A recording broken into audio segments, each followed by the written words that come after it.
ওরা এইদিকে দেখো, আমি ঘুম থেকে উঠে কাজকর্ম একটু সেরে চায়ের জল বসিয়ে দিয়েছি। আর এইদিকে বাইরের ওয়েদারটা দেখো, আজকে সেরকম রোদ ওঠেনি, 9টা বেজে গেছে। আর ওয়েদারটা দেখো, বৃষ্টি বৃষ্টি, দুদিন ধরেই বৃষ্টির ওয়েদার আছে।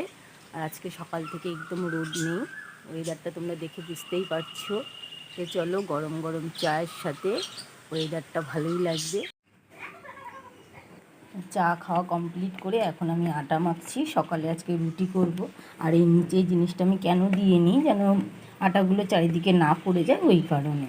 আজকে বৃষ্টি বৃষ্টি ওয়েদার বলে আজকে ভাবলাম সকালটা একটু রুটি করি, রুটি তরকারি। তো সঙ্গে থাকো। আটা মাখা কমপ্লিট করে আমি এখন রুটি ভাজা শুরু করে দিয়েছি। আর বাইরের ওয়েদারটা দেখো, এখনও বৃষ্টি পড়ছে, মনে হচ্ছে সারাদিন বৃষ্টি হবে।